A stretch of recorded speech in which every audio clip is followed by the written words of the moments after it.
The horse everyone abandoned became the only one who refused to let him die. Everyone in town said the broken horse wasn't worth saving. But on the night a deadly blizzard swallowed the valley, that same worthless creature did something no human dared to do. It walked straight back into the storm for the man who once saved it. What happened between them changed an entire town forever. The first winter storm of Montana always came like an old debt, silent for months, then suddenly knocking hard on every roof in the valley. On that night, John Hale sat alone at his wooden kitchen table, a mug of black coffee cooling untouched in his hands. The wind scratched the windows like a restless spirit. The radio warned about falling temperatures, about livestock wandering off, about staying inside unless absolutely necessary. John turned the volume down. He didn't need the warning. He had lived here long enough to understand storms, those outside and the ones inside a man. But when the barn door began slamming against its hinges, he forced himself up, slipped on his old coat, and stepped outside. Snow had just started falling, the kind that drifted softly at first before turning into needles. His boots sank into the half-frozen mud as he fought against the gusts. He tightened the straps of the barn door, checked the water lines, then headed toward the outer fence. The storm was building fast, and he wanted to make sure the cattle weren't spooked. That was when he heard it. A thin sound, half whimper, half groan, threading through the wind. It didn't sound human. It didn't sound wild, either. It was the kind of sound that didn't belong in a storm, the kind that carried a plea inside it. John paused, tilting his head. The wind roared, but the sound came again, trembling, desperate. He followed it. The beam of his lantern flickered as he approached the tree line. Snow lashed sideways. Broken branches scraped across the ground like something crawling. And then he saw it, collapsed beside the old split-rail fence, shoulders rising shallowly, ribs sharp against the skin. A horse, or something that used to resemble one. Mud caked its legs. Its coat was patchy, torn in places, revealing long, raw scars. A rope, frayed, old and stained, hung loosely around its neck. One eye was swollen shut, the other blinked weakly, as if the storm itself were too heavy for it to bear. John froze. Not because he feared the animal, but because of a memory. So sharp, it cut through the cold. A boy's laughter carried on a summer breeze. Hoofbeats pounding in circles. A mare too young, and a rider too excited. A scream. Then silence. The lantern shook in John's hand. He should walk away. He knew he should. Storms like this didn't forgive foolishness, and injured animals, even gentle ones, could be unpredictable. And he wasn't a man who saved things anymore. Not after he failed to save the one thing that mattered. But as he turned, the horse made that sound again, a soft, strangled plea. John squeezed his eyes shut for a moment. Snow clung to his lashes. He hated how familiar the feeling was, this tug inside his chest, this weight between responsibility and fear. He muttered under his breath, "Damn it!" his voice nearly carried away by the wind. He stepped back toward the horse. The animal flinched, legs trembling as it tried to lift itself. John crouched slowly, keeping the lantern low so it wouldn't startle the creature. "Easy," he whispered, more to himself than to the horse. "I'm not here to hurt you."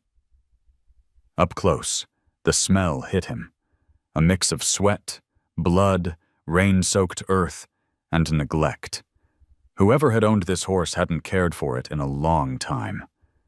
Maybe never. John felt the familiar burn of anger mixed with something he didn't want to name. He reached out a hand, hesitated, then touched the rope. The horse jerked, but didn't have the strength to resist. "Who did this to you?" he murmured. The wind answered with another violent gust.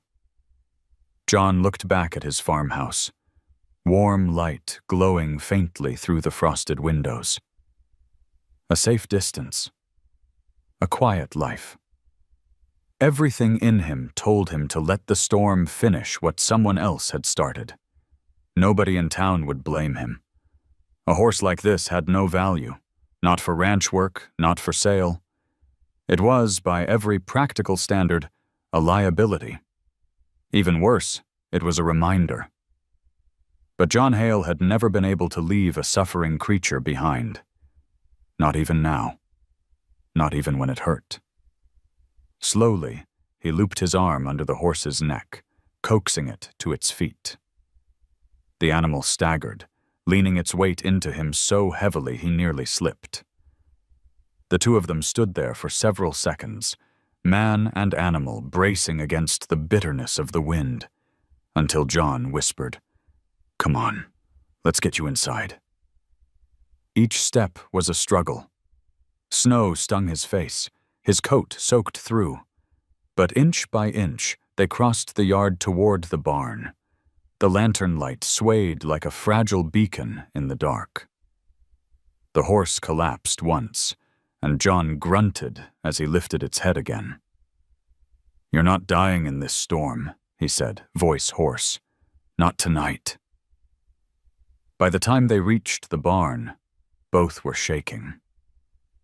John guided the horse into an empty stall, spread fresh hay, and fetched what little medical supplies he always kept around for emergencies. He worked quietly, washing wounds, removing the rope, checking the horse's breathing. The animal winced at every touch, but it didn't fight. Maybe it was too weak. Maybe it understood. When he finished, John leaned against the stall door, chest rising and falling, exhausted. The horse lay curled in the hay, eyes half closed, steam rising from its body like a fading ember. John whispered, as if speaking too loudly might shatter something, "You weren't meant to be out there alone." The storm howled against the barn roof, but inside, for the first time in a long while, John felt something settle. Not peace, not hope, but a beginning. And it terrified him. He didn't know it yet, but this storm had just returned something to his life, something he thought he'd lost forever. When the horse exhaled a soft, trembling breath, John found himself answering in a voice he barely recognized. "I'll figure out how to help you. Somehow." And that quiet promise, that small, fragile thread, became the first stitch connecting two broken lives. The storm quieted by dawn, leaving behind a world wrapped in white silence.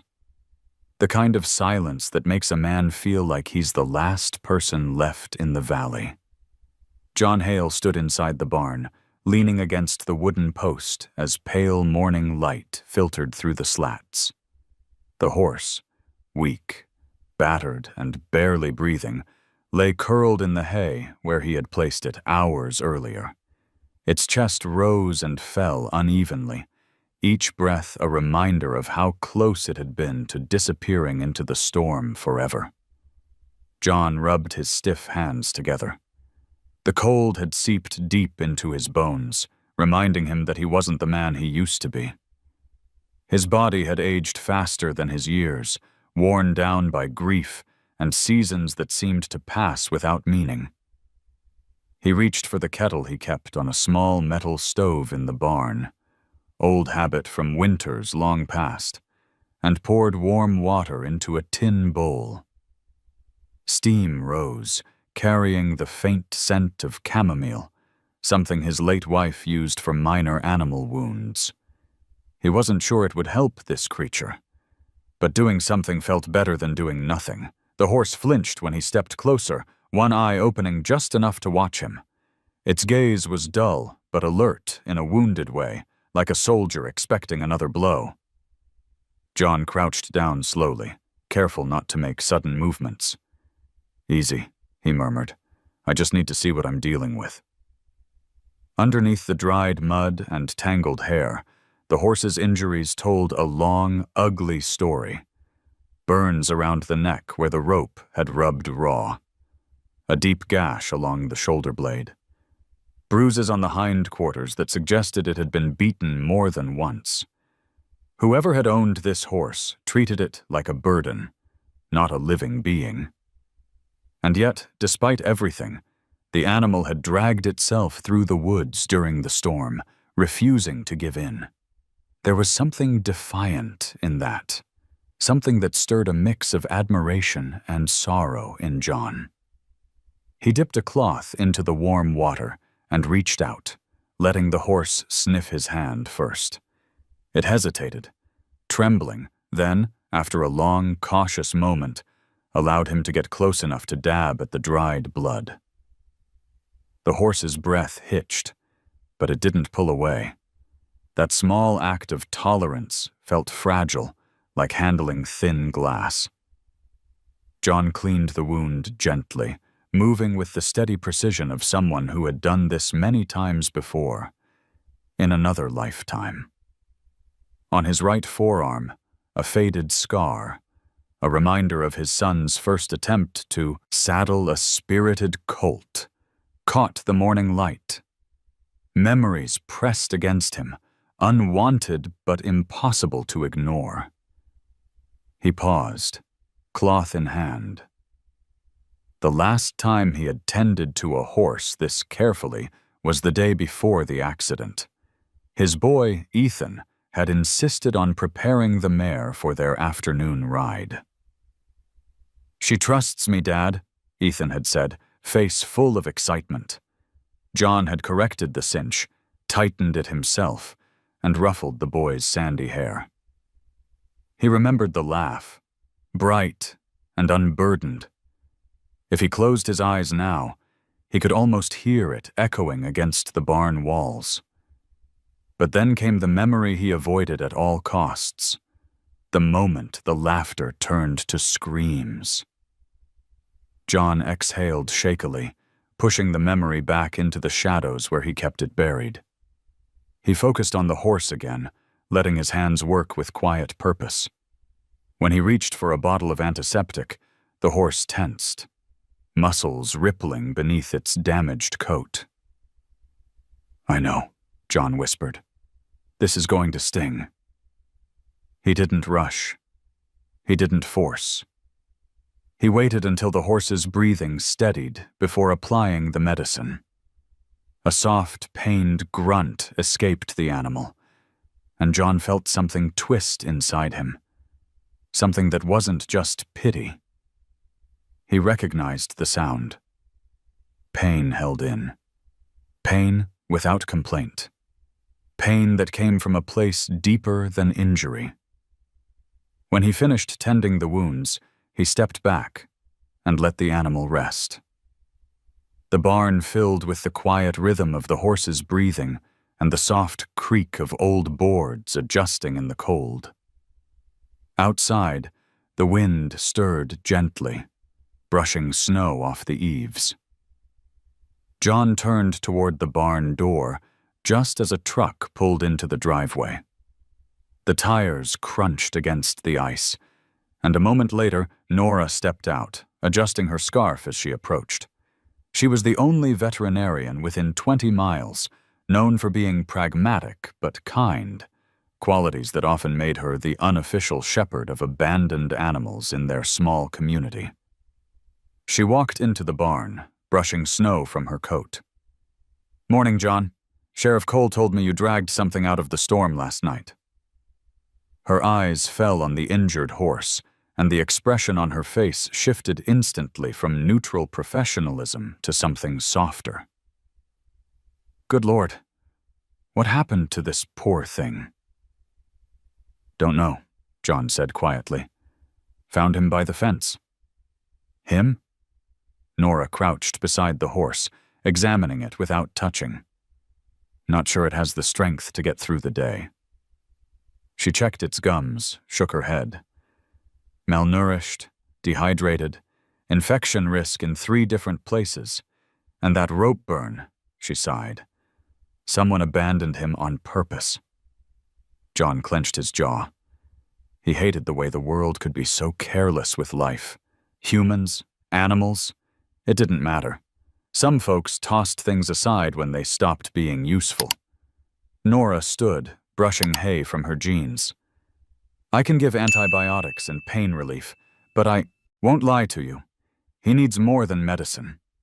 He needs someone patient, someone he can learn to trust." Her eyes shifted to John in a quiet, pointed way. "This one's been hurt for a long time." John didn't answer. He looked at the horse instead. Its ribs expanded slowly with every breath. A survivor. Barely, but still fighting. Nora placed a hand on his arm. "If you're not up for it, I can find another place."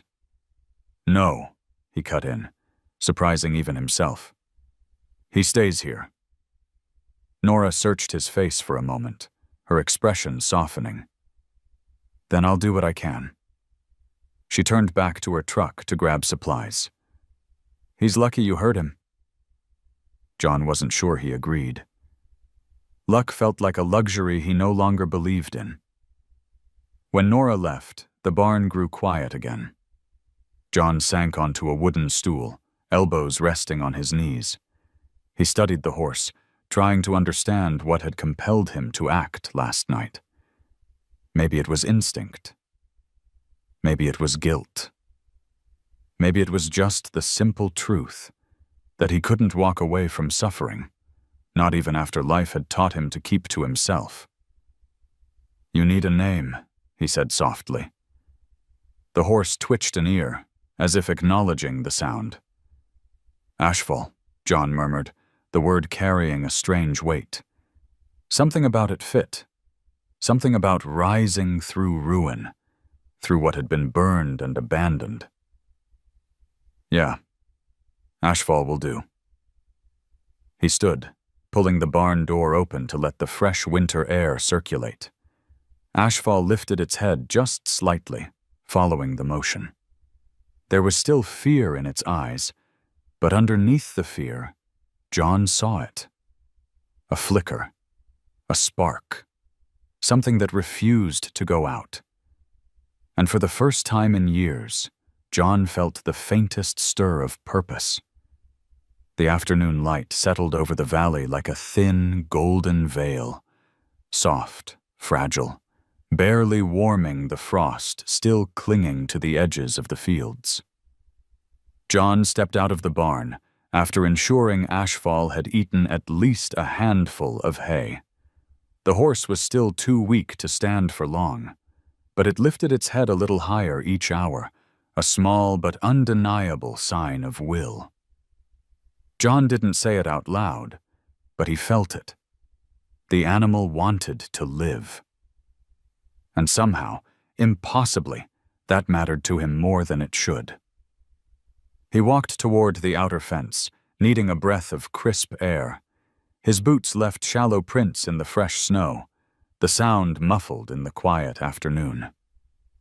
The sky had cleared, streaked with pale blues and lavender clouds drifting lazily above the hills. Montana always had a way of healing itself quickly. Storms came hard, but peace returned like a soft apology. When he reached the fence, John rested his arms on the top rail and looked out toward the distant tree line. The world felt too still, too open, like it was waiting for something. He wasn't sure what. Maybe he was just tired. Or maybe he was afraid of the thoughts that crept in whenever silence settled too deeply. He didn't hear ash fall until the faint crunch of hay behind him made him turn his head. The horse was standing, unsteady, trembling, leaning slightly to one side, but standing nonetheless. John didn't move. He didn't dare. Ashfall's ears flicked nervously, hooves shifting on the straw-covered ground just outside the barn doorway. The animal looked fragile, like a scribble of bones under a faded coat, but there was a new alertness in its stance, a searching, a listening. John watched quietly, unsure whether he should approach or let the moment play out on its own. Ashfall took one small step forward. The snow in front of the barn glistened under the afternoon light. A gust of wind moved across the valley, lifting a few flakes into the air. Ashfall's nostrils flared, sensing the cold, the openness, the absence of threat. As the horse eased into the light, John saw for the first time just how many scars the winter coat had hidden. Old wounds, old neglect, old pain, and yet here it was, lifting its head, looking toward him. "Easy," he said softly, not turning fully. His voice was quiet, but something in the tone must have reached the animal. Ashfall stopped, gaze fixed on him. John didn't look directly into the horse's eyes. Not yet. Animals like this, especially the ones who'd been mishandled, read direct eye contact as pressure. So he kept his shoulders relaxed, one hand resting lightly on the fence rail. He let the stillness speak. Horses understood that better than words. Minutes passed without movement. The world seemed to shrink down to a single thread of connection. Thin, tentative, but real. Ashfall's breath escaped in soft puffs, disappearing into the winter air. John could feel the moment balancing between trust and retreat, like the slightest wrong gesture could unravel everything they'd built so far. Then it happened. Ashfall stepped closer. Not all the way, just enough that the shadow of the barn no longer touched its hooves. Enough that John could see both eyes clearly. The swollen one had eased slightly since morning. The other, the good eye, was deep brown with flecks that caught the light, reflecting a wary intelligence.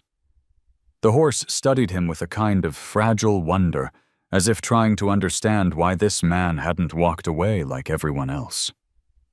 Their eyes met, not by accident this time, but through a slow, deliberate acceptance.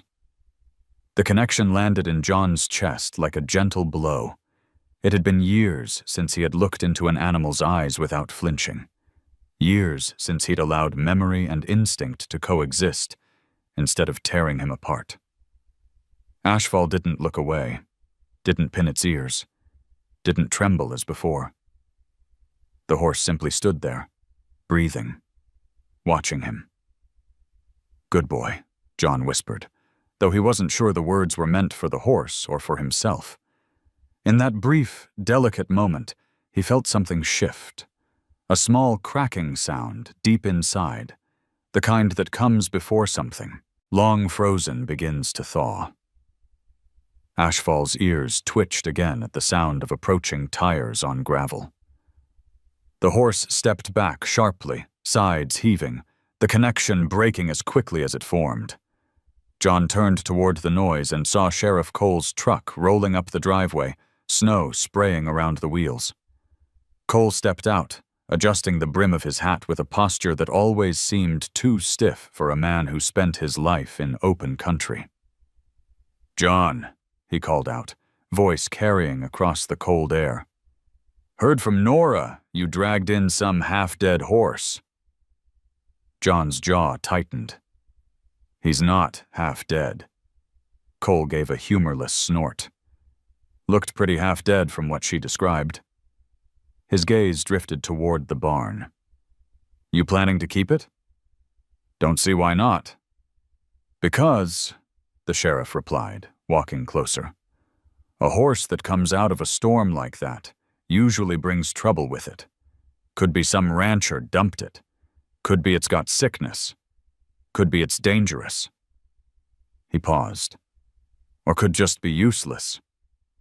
John didn't react outwardly, but something behind his ribs tightened. "He's not useless." Cole sighed, rubbing his hands together. "Look, John, after everything you've been through, I'm just saying, don't take on more than you can handle." John bristled at the implication, but he kept his voice level. "I can handle him." Cole studied him for a moment. "If he becomes a problem, you call me. You know the procedure." John looked back at the barn. Ashfall stood half-hidden now, ears pricked forward, watching with a mixture of fear and curiosity. "He won't be a problem." The sheriff gave a short nod, though his expression said he didn't believe it. "All right then, just looking out for you." He climbed back into his truck. As the engine roared back to life, he added, "You got a good heart, John, but good hearts take heavy hits in this world." The truck pulled away, leaving tire tracks etched across the snowy drive. John returned his attention to the barn. Ashfall hadn't moved, but the small flicker that had been in the horse's eyes earlier had dimmed again, shadows of fear slipping back into place. John approached slowly, stopping a few feet short. "Don't mind him," he murmured. "He doesn't know you like I do." Ashfall's ears flicked toward him, a hint of recognition, a hint of hope. The horse took one step forward. Not much. Barely a shift. But to John, it felt like the world offering a second chance in the quietest way possible. He didn't speak again. Words weren't needed. The two of them simply stood there as the afternoon sun sank deeper behind the hills, painting long, soft shadows across the snow. And John realized something with a slow certainty. This wasn't pity. This wasn't obligation. This was the beginning of trust, thin as thread, but enough to hold two bruised lives for one more day. Ashfall's hesitant step toward him lingered in John's mind long after the sun slipped behind the ridge. That small movement, barely more than a shift of weight, had felt like a gift, and John treated it as carefully as he would have treated a dying ember on a cold night. He didn't rush. He didn't push. He simply stayed close enough for the horse to sense him, far enough not to crowd it. When Ashfall finally retreated into the barn, John followed at a respectful distance, letting the moment end naturally. Inside, the barn held a warmth the winter couldn't touch. Not physical warmth, though the lanterns cast a gentle glow, but the quiet, steady heat of two beings learning to breathe in the same space. John moved with purpose, checking the hay, adding more water, sweeping aside the loose straw. Ashfall watched all of it, ears flicking in small, curious motions. The horse stayed standing longer than it had in days, though each shift of its legs was shaky, uncertain. John didn't acknowledge it directly. Praise meant pressure. Pressure meant fear. Horses read humans more honestly than humans read themselves. Any surge of excitement, even soft, could ruin something delicate. So he worked quietly, letting the silence do most of the talking. When he finally sank down on the old stool near the front of the stall, Ashfall surprised him by stepping closer. Not enough to touch, but close enough for John to hear the horse's breath, slow and uneven, shifting through the cold air. That closeness felt like a question. "Can I trust you?" John didn't answer it verbally. He simply stayed. Minutes passed. The lantern flickered. The cold settled deeper outside. Then Ashfall's head dipped. Barely an inch, but willingly, cautiously. John held out his hand, palm down, fingers relaxed. He kept his breathing steady. The horse lowered its muzzle, sniffed once, then twice, warm breath grazing John's skin. When Ashfall didn't recoil, John moved his hand slightly closer to the horse's cheek, giving Ashfall every chance to step away. The horse didn't. With the faintest touch, John pressed the back of his hand against Ashfall's jawline, where the coat was thin and sensitive. Ashfall stiffened, every muscle tightening like a wire under strain. But it didn't pull away. John whispered a soft encouragement, his voice a low hum in the quiet barn. "You're all right. I'm not going to hurt you." Ashfall closed its eyes for a single heartbeat. One slow blink of reluctant trust. John exhaled shakily. Not from fear, from something deeper. Something he hadn't felt since the last time he held his son's worried horse still enough to trim a hoof. That memory surfaced not as pain this time, but as a ghostly warmth. Ethan had always believed animals could feel the truth in a person. Maybe that belief was coming back to life now. But he didn't let the moment stretch into sentiment. Animals lived in the present. That was part of their wisdom. So John withdrew his hand slowly, letting Ashfall make the next decision. The horse lifted its head again, ears forward, not confident, but curious. That was enough. A soft knock echoed from the barn door. John looked up to see Nora stepping inside again, brushing the cold from her sleeves. "Thought I'd check on him before heading home," she said. Her voice carried warmth, professional, but also gentle. She approached the stall slowly, pausing when she saw how close Ashfall was standing. "Well now, that's progress." John nodded. He stood on his own for a while. "That's a good sign. Means he's fighting." Nora crouched down, careful not to spook the horse. "He's still in rough shape, though. Infection's going to take a few days to tell us what direction he's headed." Ashfall turned its head slightly toward her, nostrils flaring. Nora smiled softly. "Hey there, big guy. You're safe. Nobody's going to push you around anymore." The horse shifted away a little, wary but not panicked. John took that as a good sign. Nora stood again, dusting hay from her palms. "You should get some rest, John. Storm like last night. Your body's not 20 anymore." John managed a tired smile. "Feels like it's about 80. She laughed lightly, then her expression softened. "You did a good thing. Most folks would have walked right past him, especially in a storm like that." John didn't respond. He didn't do it to feel good. He didn't do it because he was noble. He did it because something in him recognized the horse's pain. Too deeply. Too instinctively. When Nora left, closing the barn door gently behind her, the quiet returned. John reached for a clean towel and dipped it into warm water again, testing the temperature with his thumb. He stepped closer to Ashfall, offering the towel slowly. The horse tensed, but didn't retreat. John lifted the towel and pressed it against the dried blood near the wound on the shoulder, wiping in soft strokes. Ashfall's breathing grew heavier, but the horse stayed still. Eyes fixed on John as if studying his face for signs of hidden danger. "There we go," John whispered. "Just a little more." He cleaned around the old rope burns, careful not to press too hard.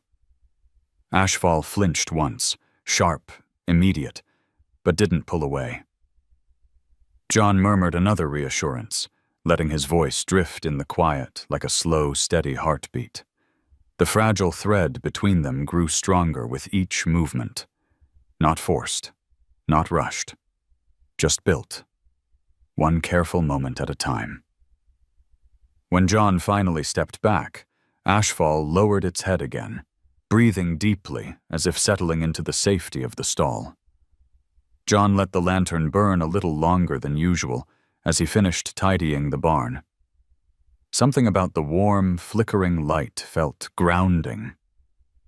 When he finally turned it down, leaving the stall in a soft twilight, Ashfall shifted closer to the stall door. Not close enough to touch, but close enough to watch him leave.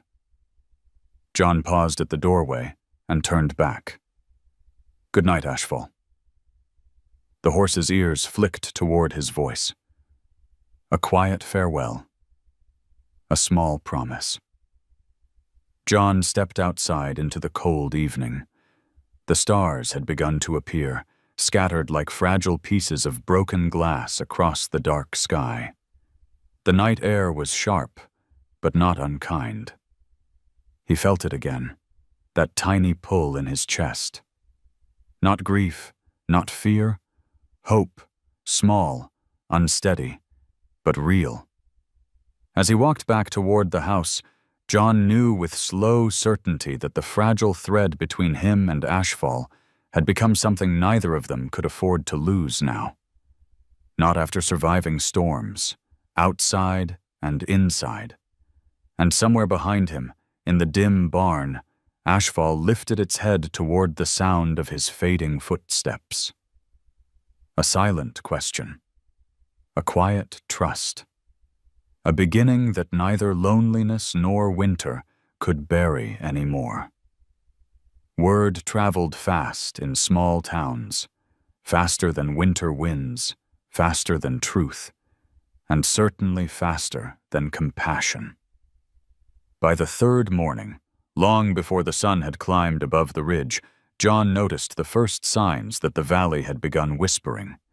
A pair of tire tracks he didn't recognize, footprints leading toward the fence line, a scrap of conversation drifting from the neighbor's field when they thought he wasn't close enough to hear.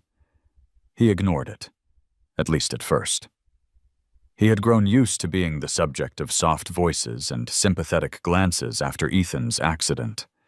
People in towns like theirs rarely confronted grief openly. They approached it sideways, through gossip and concern disguised as judgment. But this time, the whispers weren't about him. They were about Ashfall. As he entered the barn that morning, John found the horse already standing, head lifted expectantly. There was a quiet intelligence in those eyes now, a searching recognition that hadn't been there days before. The wounds still looked raw, but the trembling in Ashfall's legs had eased. Progress. Slow, fragile, real. "Morning, boy," John murmured, stepping inside with a bucket of fresh water and a handful of alfalfa.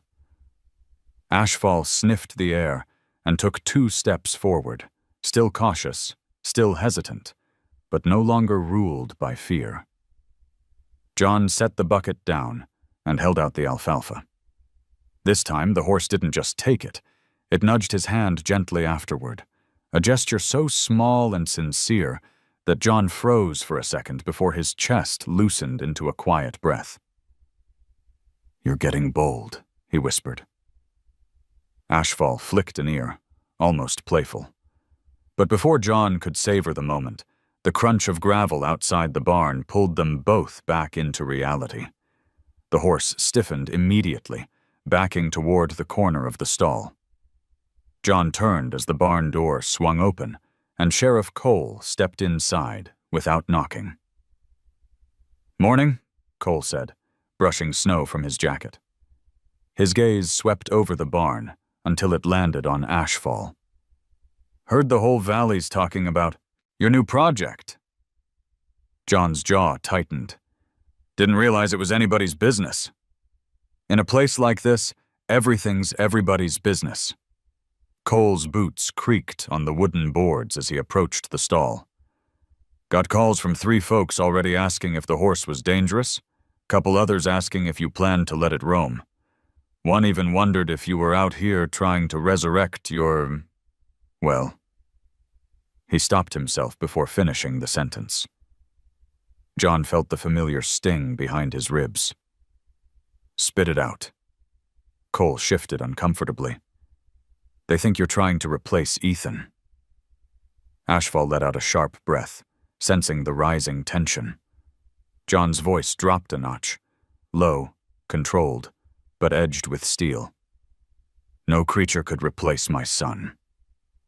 I know that, Cole said quickly, palms raised. But folks worry. They see you taking on something broken and assume it's tied to what happened. They think the horse is unstable. Useless. He paused. And maybe they're right. Ashfall pinned its ears, not at Cole's voice, but at the word useless. A shadow crossed the horse's expression. Old memory. Old pain. John stepped forward, blocking Cole's path. He's not useless. Cole sighed in frustration. John, I get that you feel responsible for things, but that animal is a liability. If it lashes out or wanders onto someone else's land, I'm the one who hears about it. And if it's sick or dangerous, it's neither, John cut in. He's healing. That's what Nora says too, Cole admitted. But she also said he needs someone who knows what they're doing. You saying I don't? I'm saying you're carrying a lot already. Cole lowered his voice. And this? This is a lot. He waited, then added, You could hand him over. There are places that take animals like him. John felt Ashfall shift behind him, as if the horse understood every word. I'm not handing him over, John said. Quiet, but absolute. Cole exhaled heavily and backed up a step. Fine, but the town's watching, and they're not kind when it comes to things they don't understand. John didn't reply. Cole continued, softer this time. Look, John, I'm not your enemy. I'm trying to make sure you don't break under something that isn't your burden. John's gaze drifted back to Ashfall, who stood trembling, not from fear, but from the weight of old memories that never quite stopped haunting. He's not a burden, John whispered. Cole didn't answer. He simply tipped his hat and walked out of the barn, the cold air rushing in behind him before the door swung shut. When the quiet returned, it felt heavier than before. John stepped back toward the stall. Ashfall lowered its head, as if ashamed of having overheard something it wasn't meant to understand. John reached out slowly and rested his hand on the horse's neck. This time, Ashfall didn't flinch. The contact was warm despite the cold morning, steady despite the tremor in the air. People say things, John murmured. They talk because it's easier than listening. Ashfall's breath puffed against his sleeve, warm in the chilly barn. You're not useless, John said softly. You're just waiting for someone who gives a damn. The horse blinked slowly, an unspoken acceptance. Outside, the town might have whispered words like broken, worthless liability, the same kinds of words tossed around in heated debates about insurance rates, farm risks, or even personal injury cases they feared would cost them money. High-value terms, yes, but cold ones. Impersonal. Calculated. They had no place here. No place between a man trying to heal and an animal fighting to survive. John took a slow breath, grounding himself. They don't get to decide what you become.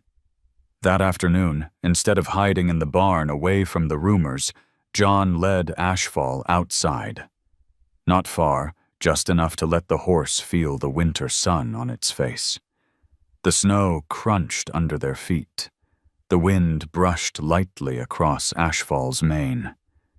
Every sound, the distant cattle, the rustling pine, even the echo of Cole's truck from the valley road, felt amplified, like the world was holding its breath.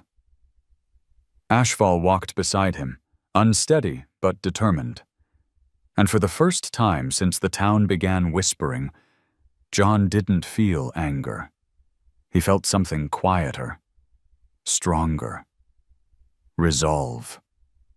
He stood tall, hand loosely resting near the rope without touching it. Ashfall stood next to him, breathing calmly despite the wide-open world stretching before them. "Let them talk," John said quietly. "We'll show them one day." Ashfall lifted its head, ears pricked toward the horizon. Not fearful, not ashamed, just alive. And that alone was enough to silence any rumor. The wind began to change long before the clouds gathered. A low, uneasy shift that every seasoned rancher in Montana recognized instantly. John felt it that afternoon as he tightened the barn latch, Ashfall standing close beside him, ears flicking toward the darkening western sky. Weather like this didn't roll in gently. It arrived like a verdict. Ashfall sensed it too. The horse kept glancing toward the ridge, muscles bunching under the healing wounds, breath quickening in small, sharp bursts. John rested a hand near Ashfall's shoulder, not touching, just close enough to offer presence. "Easy, boy," he murmured. "We'll ride it out." But the storm didn't wait. By dusk, the first blast of icy wind slammed across the valley, bending the pines and scattering snow into hard, stinging sheets. The sky turned a bruised shade of purple, then sank into a heavy, storm-choked gray. John hurried to close every latch, secure every feed bucket, shut every loose door. Ashfall followed him inside the barn willingly. For an animal once terrified of confinement, that alone told John how far they had come. He stacked extra hay, refilled the water, checked the blankets. Ashfall shifted, restless but trusting, nudging the stall door as if asking whether John intended to stay or leave him alone. John managed a faint smile. "I'm not going anywhere." The wind howled harder, rattling the barn walls like a giant fist. John stepped outside for a moment to check the generator line. And that was when it happened. A violent crack, a flash of white. A tree limb slamming against the fence with a thundering crash. Ashfall shrieked, a raw, panicked sound, and bolted. John spun around, heart lurching. The horse had kicked through the half-latched stall door in blind fear, tearing splinters free. Before John could reach him, Ashfall barreled out of the barn and into the storm. "Ashfall! Ashfall! No!" The wind swallowed his voice instantly. John grabbed his jacket, barely remembering to pull on gloves before plunging into the blizzard. Snow blasted across his face, stealing his breath. He shielded his eyes, forcing himself forward step by step. Hoofprints cut jagged lines through the snow, fresh, frantic, heading straight toward the tree line. He followed them. The storm roared around him with terrifying force. Snow whipped sideways, making the world shrink into a disorienting white tunnel. John squinted, leaning into the wind. "Ashfall!" he shouted again. But the sound vanished into the cold. The footprints led toward the old logging trail, narrow, steep, unforgiving. John's heart pounded at the sight. Ethan had once taken this trail on a dare, and the memory of it, of the panic, the regret, struck John so hard he nearly stumbled. But stopping wasn't an option. He climbed. A branch snapped overhead, sending ice cascading down his coat. The cold gnawed at his hands and legs. Every breath felt like shards of glass scraping his lungs. The storm screamed louder, pushing him back, as if the mountain itself were telling him to turn around. Then, through the thick white chaos, he saw movement. A dark shape thrashing near the ridge. "Ashfall!" The word broke from his throat like a prayer. John pushed harder, forcing himself uphill until he found the horse tangled in a fallen pine branch. Ashfall's front leg was caught under the weight of the limb, the horse kicking wildly, eyes wide with terror. "Easy, easy, boy, I'm here!" John shouted, sliding to his knees beside him. Ashfall tried to pull away, wrenching the limb deeper and scraping his own skin against the frozen ground. The horse's panic magnified every gust of wind, every crack of thunder, every shadow. John crawled closer, ignoring the sting of snow cutting across his face. "Look at me," he said, voice hoarse. "Look at me, Ashfall. Just me." The horse's breath came in harsh, uneven bursts. Its eyes flicked to John for a single instant, a flash of recognition through the terror. John seized the moment. He placed one gloved hand on Ashfall's neck, steady, firm, grounding. The horse didn't flinch this time. It shuddered violently, but it stayed. "That's it," John said softly. "We're getting you home." He braced himself under the fallen branch and pulled. The limb didn't budge. He tried again, digging his heels into the snow, using every ounce of strength. His back screamed. His arms trembled. The blizzard knocked him sideways, nearly tearing him from the branch, but he forced himself upright and pushed again. Finally, with a splintering crack, the limb shifted.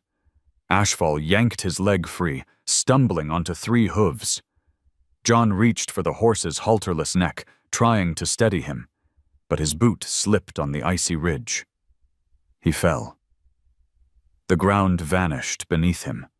Snow and branches and sky spun together in a blur as he slid down the slope. His shoulder slammed against a rock.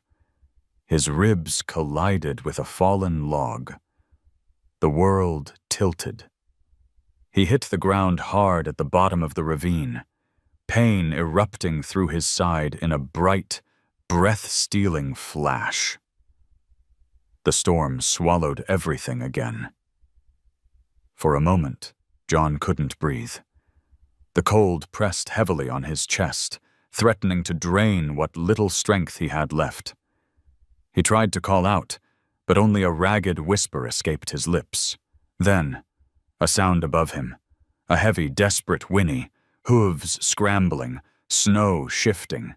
Ashfall stood at the ridge, silhouetted against the storm, a broken shadow fighting its way down the slope. The horse slid, stumbled, nearly fell, but kept coming, inch by inch, breath by breath. John's vision blurred. He couldn't tell if the tears on his face were from the cold or something deeper. Ashfall reached him, shaking, bleeding, terrified. But the horse lowered its head and nudged John's shoulder with a trembling insistence. "Go," John whispered weakly. "Go home." Ashfall refused. With a grunt, the horse wedged its body under John's arms, lifting his weight bit by bit. John groaned as pain shot through his ribs, but Ashfall pressed on, backing up the slope, hooves digging desperately into the snow. The effort was clumsy, awkward, but full of raw determination, the kind born from instinct, memory, and the fragile trust they had built together. Every few steps the horse paused, panting hard, then tried again. The storm didn't relent, but Ashfall didn't stop. By the time they reached level ground, John was barely conscious. Ashfall lowered him gently onto the snow, then stood over him, shielding him from the wind, blocking the icy blasts with its own battered body. The horse's breath hit John's cheek, warm against the cold. John tried to speak, but only managed a broken rasp. "Good boy." Ashfall let out a soft, anguished sound, half fear, half devotion, and nudged John again, refusing to let him drift into the cold darkness. They remained that way, man and horse bracing against a storm that seemed determined to erase them, until the distant flicker of headlights cut through the white blur. Someone was coming. Someone had seen the lantern John left burning. Someone had understood he hadn't returned. But Ashfall didn't move, didn't retreat. The horse stood over John like a guardian carved out of storm and willpower. A creature once abandoned, now refusing to abandon. A life once deemed useless, now saving another. And as consciousness began to slip, John's last thought was a stunned, quiet truth. Ashfall had not run from him. The horse had run back for him. The world returned to John in fragments, sound first, then cold, then pain. Voices muffled by the storm, the crunch of boots on snow, a beam of light sweeping across his vision like a wavering star.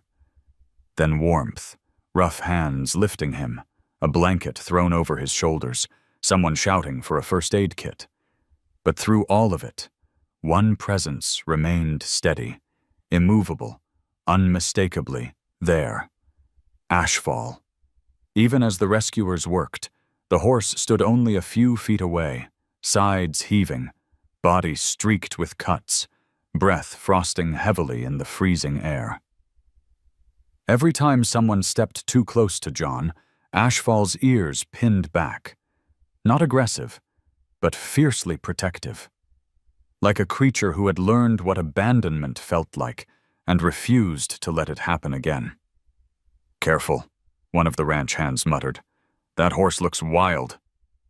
"He's not," John rasped, his voice barely audible under the howl of the dying storm. "He's mine." The rescuers exchanged confused glances, but didn't argue. They lifted John onto the back of the truck with practiced efficiency, layering blankets across his chest. His ribs screamed in protest, each breath a dull fire beneath the cold. Before they could close the tailgate, Ashfall stepped forward. The rescuers froze. The horse lowered its head and pressed its muzzle gently to John's shoulder. Slow, deliberate, the softest touch possible for such a battered creature. It lingered there, eyes half closed, as if making sure John was still alive. A silence settled, brief, fragile, but absolute. Even the rescuers didn't break it. Finally, Ashfall backed up as the men climbed into the truck. But the horse didn't leave, didn't turn away. Ashfall stood in the middle of the snow-covered trail, watching the truck drive down the ridge, ears tracking the sound, until the vehicle disappeared around the bend. Only then did Ashfall begin following, limping, exhausted, but unwilling to stay behind. John drifted in and out of consciousness during the ride home. The storm weakened, but the ache in his chest only grew sharper as the adrenaline waned. He remembered flashes, someone shouting to keep him awake, the rattle of the truck hitting frozen ruts, and through it all, a steady rhythm of hooves trailing behind them. He didn't dream, not exactly, but he felt things. Images without shape, emotions without words, memories of Ethan, memories of a smaller horse, younger and wilder, running across the very ridge where Ashfall had found him. The past and present braided together, tangled and inseparable. When the truck finally pulled into the ranch yard, lanterns lit the property like small, flickering constellations. Nora stood waiting, coat still on, hands full of supplies. She hurried to John as the men lowered him from the truck. "How bad?" she asked. "Ribs, shoulder, maybe a concussion," the ranch hand replied. "Storm chewed him up pretty good." John tried to push himself upright. "I'm fine." "You're not fine," Nora snapped, catching his arm before he could topple forward. "You're frozen, bruised, and stubborn, which is a terrible combination." But she softened as she said it, guiding him toward the house. A sharp whinny cut through the air. Ashfall trotted into the yard, limping, soaked, trembling, but present. The lantern light hit the bruises along his side, the fresh blood trickling from his leg. The mud caked into the cuts on his chest. He looked like a creature carved from storm and survival. Nora's breath caught. "John, that horse shouldn't even be standing." "He came back for me," John murmured.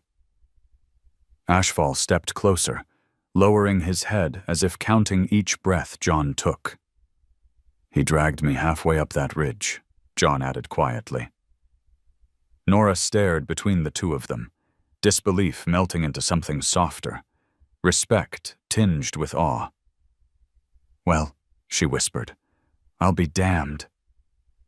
The ranch hands led Ashfall toward the barn, and the horse followed willingly only after John gave a faint nod. Nora supported John inside the house, lowering him onto the couch. She examined his injuries with brisk hands, muttering about stitches, cracked ribs, and tetanus boosters. "You're lucky," she said. "Didn't feel lucky." "You are," she insisted. "Because if that horse hadn't found you—" She didn't finish the sentence. She didn't need to. John leaned back, exhaling slowly. He shouldn't have come back. Nora glanced toward the window, where the barn lights glowed faintly through the snow. "Animals don't think like we do," she said softly. "They don't weigh cost against benefit. They remember who shows them kindness. And sometimes, that's enough." John closed his eyes. He wasn't the praying type, not anymore. But if he had been, he would have whispered a thank you to the storm for sparing them both, to the rescuers for arriving in time, to Ashfall for choosing him in a moment when he felt least deserving. Hours later, after the ranch hands left and the house grew still, John pushed himself to sit upright. Every muscle protested, but something stronger than pain pulled at him. He needed to see Ashfall. Nora, who had fallen asleep in the armchair, woke instantly when he tried to stand. "Absolutely not. You're not going back out there." "I'm not staying here alone." She hesitated, then sighed. "Fine. But I'm going with you." They stepped into the cold together, bundled in heavy coats. Snow crunched underfoot as they approached the barn. The wind had calmed to a whisper, carrying only the faint creak of branches weighted with ice. When John opened the barn door, Ashfall lifted his head immediately. The horse stood in fresh straw, wrapped in blankets, bandaged where Nora had treated him earlier. His ears flicked forward the moment he saw John, and for a long moment, neither of them moved. Nora watched silently from the doorway. John stepped forward, each breath a dull ache. Ashfall shifted closer, lowering his head until it rested against John's chest. Gentle, deliberate, a gesture of absolute trust. John placed a hand on Ashfall's neck. Neither spoke. Neither moved. Two lives, both battered, both scarred, both nearly lost, stood together in a quiet the storm had carved out for them.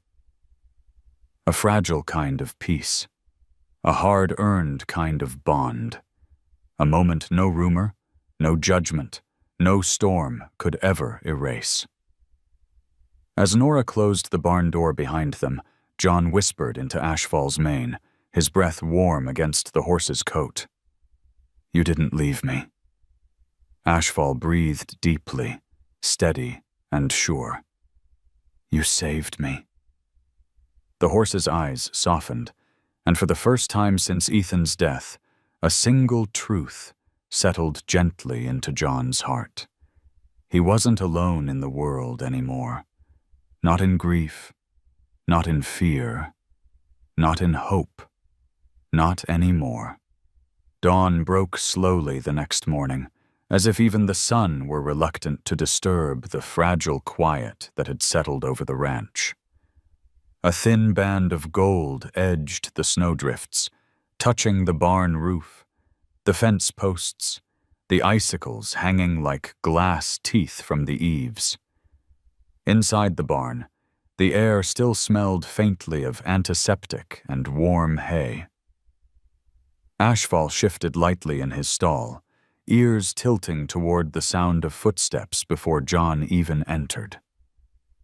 John moved carefully, every rib aching from the storm's punishment. But when Ashfall lifted his head and gave a soft snort, half greeting, half assurance, the pain in John's body eased the way a heavy door eases when someone else finally takes the weight with you. "Morning," John murmured. Ashfall stepped forward. A quiet, willing step. Not the hesitant shuffle of a creature unsure whether it belonged, but the movement of an animal who recognized the person standing before him. The horse lowered his head just enough to brush his muzzle against John's sleeve. A simple touch. A profound acknowledgement. Nora, who had slept only in short intervals through the night, joined him a moment later. Her tired eyes softened when she saw the greeting. "I swear," she whispered, "that horse heals faster for you than any medicine I give him." "He saved my life," John replied. "Guess he's invested in my staying alive." She didn't argue with that. But before the soft morning could settle fully, the crunch of tires cut across the silence. A dusting of snow flicked into the air as a dark pickup truck pulled into the yard, then another, and then a third. Doors slammed, voices murmured, shapes moved through the cold. John stiffened without meaning to. Nora turned, brows knitting. Ashfall lifted his head sharply, nostrils flaring. "Looks like the whole town's awake," Nora muttered. John's stomach tightened, not from fear. He had long stopped worrying about what people thought of him. But this time, the fear wasn't for himself. It was for Ashfall. The barn door cracked open fully as Sheriff Cole stepped in, hat in hand, face drawn with something that was not quite concern and not quite guilt.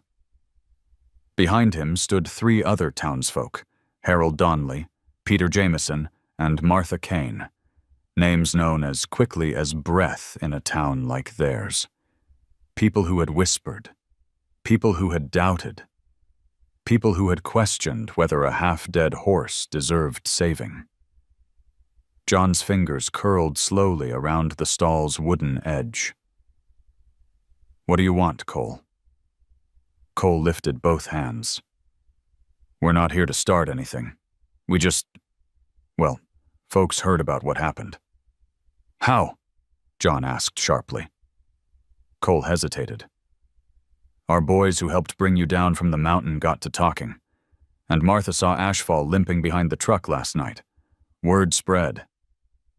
Martha stepped forward, voice gentler than John expected. "John, people are saying that horse, your horse, dragged you halfway up the ridge." John didn't answer. He wasn't one for storytelling, and the truth still felt too close to a wound. But Ashfall answered for him. The horse stepped to the front of the stall, head high, breath steady, watching the townsfolk with a quiet, measured gaze. No fear, no panic, only awareness, only presence. Martha's hand found her chest. "Good Lord, he looks right at you like he knows." "He does know," John said quietly. Harold cleared his throat awkwardly. We, came to ask if you need help fixing the fence. Storm knocked half of it over. John blinked, surprised. Harold had once been the loudest critic of John keeping Ashfall, the man who'd called the horse a broken piece of debt waiting to happen. You came to help? John asked, unable to hide the disbelief in his voice. Harold looked at the ground like a boy caught doing something unexpectedly kind. Well, yes. Town should pitch in after something like that. Peter spoke next. Sheriff told us Ashfall stood guard over you until help arrived. Didn't leave your side. Cole shifted, uncomfortable with the attention. He did. Stood right over him. Wouldn't back off even when we tried to move John. There was a long, heavy pause. Then Martha whispered, He saved you, didn't he? John looked at Ashfall, at those dark, steady eyes that had once belonged to a creature too broken to stand. His answer wasn't loud. It wasn't for the town. It was simply the truth. He did. The room changed with that sentence, something subtle, but powerful. The way people looked at Ashfall softened, like frost melting under a thin, warm sun. They didn't see a useless creature anymore. Not an abandoned burden, not a rumor, not a mistake. They saw a survivor, a protector, a life with dignity. Even Cole removed his hat fully, holding it against his chest. Then, I reckon we were wrong about him. Ashfall didn't look at Cole. The horse kept his gaze steady on John, trusting him alone. Nora stepped closer to the group. Ashfall needs rest and calm, but he also needs to know he isn't considered trash in this town anymore. We don't think that, Martha said softly. She stepped nearer to the stall, extending a hesitant hand. Ashfall didn't approach, but he didn't retreat either. He's got a strong heart, stronger than some people. Harold cleared his throat again.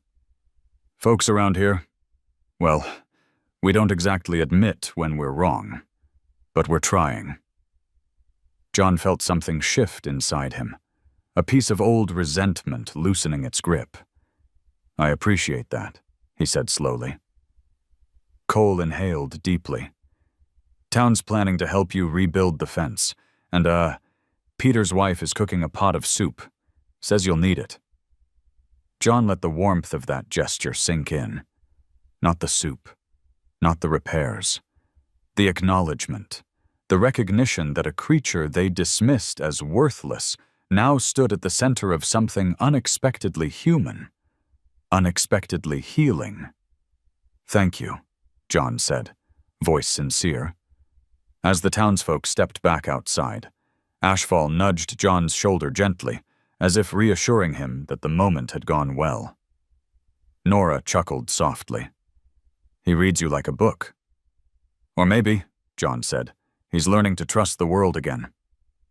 Nora looked at Ashfall thoughtfully. Or maybe the world is learning to deserve him. When the barn door closed and the valley quieted once more, John leaned his forehead lightly against Ashfall's. The horse exhaled a warm breath, soft and steady, brushing across John's cheek. You changed something today, John whispered. In them. In me. Ashfall blinked slowly, content. And just outside the barn, the sounds of hammering began, the first fence post being set upright again. The town wasn't just watching anymore. They were rebuilding, supporting, trying. Trying because one wounded horse had done what no storm, no rumor, no sheriff's warning could ever accomplish. He made them care.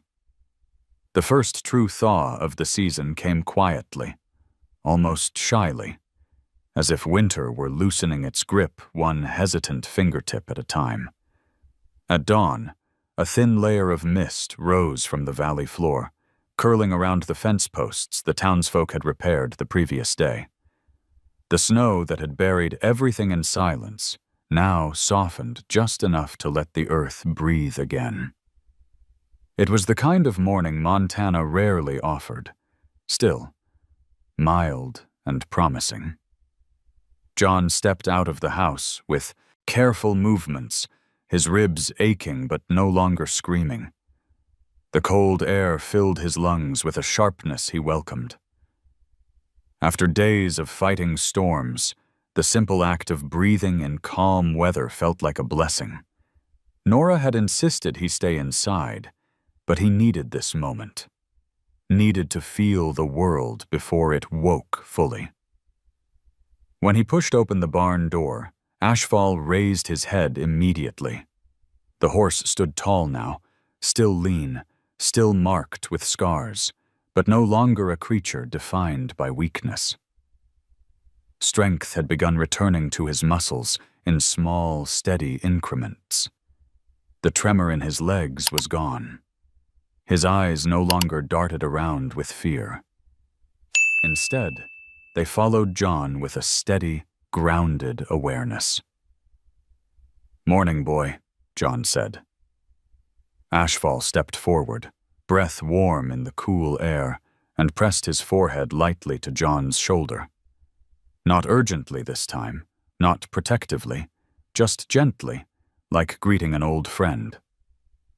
John placed a hand along Ashfall's neck, fingers brushing the places where the coat had started to grow fuller again. The horse exhaled a soft rumble of contentment. "You ready to try something different today?" John asked softly.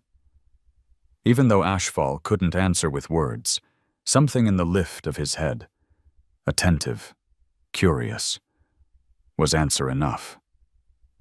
John unlatched the stall, and Ashfall followed him out. Not rushing, not hesitating, just walking beside him, like the valley had always belonged to both of them. John didn't grab a lead rope. He didn't need one anymore. The fragile thread that once existed between them had grown stronger, woven from storms, survival, and something quieter than loyalty, but deeper than instinct. Outside, the morning light painted the snow in strokes of pale gold. Frost glittered on the fence rails like a scattering of tiny stars. The sky was an unbroken stretch of soft blue, the kind that reminded John of Ethan's favorite mornings, when boy and horse had once raced along these same fields. He swallowed the memory gently, letting it settle without pain. Ashfall's ears twitched toward the open pasture. John nodded, almost amused. "All right then, let's see what you're made of." The gate creaked as he pushed it open. Ashfall stepped through first, stopping just beyond the threshold, as if sensing the importance of what lay ahead. For months, the horse's world had been small. Barn walls, narrow stalls, the shadows of old wounds. Today, the world widened. The field stretched before them, vast and shining. The kind of open space that called to every part of a horse's nature. Ashfall inhaled deeply. Then he stepped forward, slow at first, hooves sinking lightly into the softened snow. John stayed a few paces behind, letting the horse choose his pace, his path, his moment. Ashfall flicked his tail and walked further into the field, each movement growing looser, more natural. When he finally stopped, he turned his head back toward John, like asking permission. "Don't need my say," John murmured. "Go." Ashfall took a few slow strides. Then he began to trot. John's breath caught. The horse's gait, uneven at first, gradually smoothed into something more fluid, more confident. Snow scattered under his hooves. His mane lifted in the breeze. Strength returned to his body with each step, like memory waking. And then, without warning, Ashfall broke into a canter. Not wild, not reckless, not the frantic scramble of a terrified creature. This was something else entirely. This was a reclaiming. John didn't move. He just watched, hands in his coat pockets, breath fogging, heart thudding softly. Ashfall circled the field in a wide arc, hooves drumming against the earth in a rhythm as old as the land itself. Each stride lengthened, grew bolder, until the horse wasn't running from anything anymore. He was running because he could. When Ashfall slowed, chest rising and falling in strong, even breaths, he turned back toward John with a look that felt almost human. Proud, triumphant, alive. John exhaled shakily. "Good boy," he whispered. He took a cautious step forward, testing his ribs, and Ashfall closed the distance between them. The horse stopped directly in front of him, lowering his head so gently, it felt like a vow. John reached up and rested a hand on Ashfall's cheek. "You're something else," he said. "Something no one expected." Ashfall nuzzled his palm, warm and steady. For a long moment, they stood together, two silhouettes framed against the rising sun. The field around them shimmered with thawing ice. A hawk circled far above, wings gliding lazily on the morning currents. In the distance, faint hammering echoed from the neighbor's yard. Someone already working, already living, already returning to normal. But for John, nothing about this morning was normal. He felt more awake than he had in years. The weight he'd carried, the grief he'd worn like a second skin, didn't vanish. But it shifted, like a stone turning in a river's current, softer around the edges, less suffocating. Ashfall nudged him gently, drawing him back to the present. "Are you asking me something?" John asked with a soft smile. The horse stepped back slightly, then swung his head toward the open stretch of field ahead of them. John blinked, confused for a moment. Then he understood. "You want me to walk with you?" Ashfall waited. John hesitated, one hand pressing lightly against his bruised ribs. Walking would hurt. Running would be impossible. But the request in Ashfall's eyes wasn't about speed. It wasn't about proving anything. It was an invitation to move forward together, even if slowly. John stepped forward. Ashfall walked beside him, matching his careful pace perfectly. They moved through the field in a slow, synchronized rhythm, man limping slightly, horse adjusting each stride to stay by his side. There was something profoundly healing in that shared movement, as if the valley itself were acknowledging the bond between them. By the time they reached the far hill, the sun had climbed higher, warming the back of John's neck. Ashfall stopped at the crest, turning to face him. John rested a hand against the horse's shoulder, feeling the steady rise and fall of his breath. They both looked out over the valley, the snow-covered roofs, the smoke rising from chimneys, the fields stretching out in patient silence. The world that had broken them both, and now, gently, was giving them back to one another. John let out a long, quiet breath. "A new morning, huh?" Ashfall leaned against him, just enough for John to feel the warmth through his coat. And for the first time in years, John felt a flicker of something he hadn't dared feel. Future. Not just survival. Not just enduring. But possibility. The thaw deepened over the next few days, softening the world in slow, tender increments. Snow retreated from the fence posts, revealing dark earth beneath. Icicles loosened their grip from the barn roof and fell one by one, each shattering like a tiny piece of winter surrendering. A faint breeze carried the smell of pine and cold soil, the first whispers of early spring in Montana. John woke before sunrise, drawn from sleep by an unshakable feeling of calm he hadn't known in years. A quiet calm, the kind that didn't feel empty, but full of something he couldn't yet name. His ribs still protested when he moved, but the pain had settled into an honest ache instead of a sharp warning, healing in its own slow way. He pulled on his boots, shrugged into his coat, and stepped outside. The morning sky was painted in soft pastels, lavender drifting into peach, peach into the palest gold. It was the sort of morning that didn't demand anything from him. It simply existed, open and kind. And Ashfall was already awake. The horse stood near the fence line, mist rising around him as the last remnants of night lifted from the valley. His posture was easy, relaxed, the stance of a creature no longer trying to prove its right to live.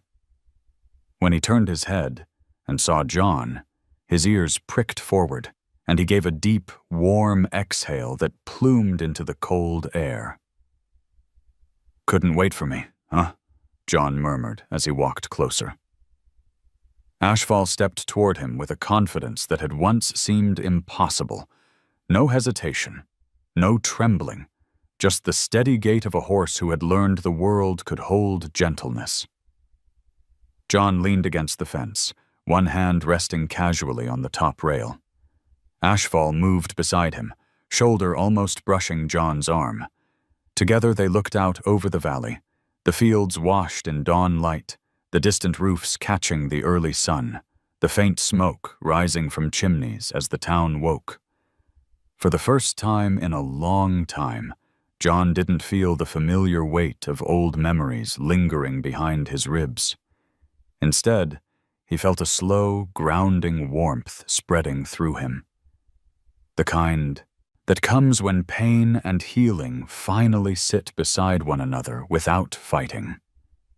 Ashfall nudged his shoulder, a soft reminder to stay in the present. "All right," John whispered. "Let's walk." He opened the gate, and Ashfall stepped through without waiting for instruction. They made their way across the field just as the sun crested over the ridge, casting a long golden ribbon across the snow. The world seemed to glow, quiet, patient, expectant. John's steps were slower than Ashfall's, but the horse matched his pace effortlessly, as if tuned to the rhythm of John's breath. When they reached the crest of the field, Ashfall stopped and looked back at him, not waiting for permission, asking for something deeper. John smiled. "Go on." Ashfall stepped to the highest point of the hill, lifted his head, and inhaled deeply through flared nostrils, drawing in the entire valley. Then, with a soft, impulsive power, he began to trot down the slope. His stride lengthened, flowing into a steady canter, then into a full, breathtaking run. John stood absolutely still. Ashfall was no longer the broken creature he had pulled from the storm. He wasn't the trembling shadow in the barn, or the terrified soul tangled beneath a fallen branch. He wasn't a burden or a liability or a rumor passed from porch to porch. He was simply, fully, Ashfall, running not out of fear, but out of freedom. John watched in silence as hooves drummed gently across thawing snow, sending sprays of light dancing behind the horse. Ashfall circled the far end of the field, mane lifting with the wind, body carving confident arcs across the hillside. Every movement was a declaration. I survived. I chose to live. And somewhere deep within John's chest, something long dormant stirred awake, something like pride, something like relief, something like a quiet, expanding peace. Eventually, Ashfall slowed and trotted back up the hill, steam rising from his coat, breath deep but steady. He stopped in front of John and lowered his head until their foreheads touched. An unspoken vow, simple and profound. John rested a hand along Ashfall's cheek and closed his eyes. In that stillness, he finally understood why the calm inside him felt so new. The storm inside him had ended too. Not with a loud crack of thunder, not with a dramatic revelation, but with this moment, this quiet morning, this gentle breath, this horse leaning into him without fear. He wasn't healed entirely. Grief never truly disappeared. But it had changed shape. It no longer hollowed him out. It no longer owned him. It moved beside him the way shadows move beside trees, present but no longer controlling the light. Ashfall stepped back, inviting John to walk again. They moved together toward the old wooden fence. The world hushed around them, as if the valley itself understood the significance of this morning. When they reached the fence line, Ashfall stopped and rested his head against John's shoulder. The gesture was quiet, tender, whole. John exhaled slowly, letting the moment settle deep enough to stay with him. "You did good," he said softly. "Better than anyone expected." Ashfall's breath warmed his coat. John looked over the valley, at the barn, at the fence the neighbors rebuilt, at the thawing snow glinting like scattered glass. For the first time since Ethan's accident, he felt the future. Not as something to fear, but as something he could walk toward without trembling. "I think," John whispered, "we saved each other." Ashfall leaned in one last time before lifting his head to watch the rising sun. And in that still, golden morning, neither dramatic nor loud, but profoundly human and deeply alive, John realized that everything had changed. Not in the chaos of a storm, not in the height of a crisis, but here, in the quiet, in the gentleness, in the breath of a horse who refused to let go. The world opened that morning, and this time, John walked into it without fear. If this story touched your heart, I'd love to hear your thoughts. Just drop a simple comment below, even a single word, and let me know you're here. And if you'd like more gentle, soul-warming stories like this, feel free to subscribe. I'd be honored to share the next journey with you.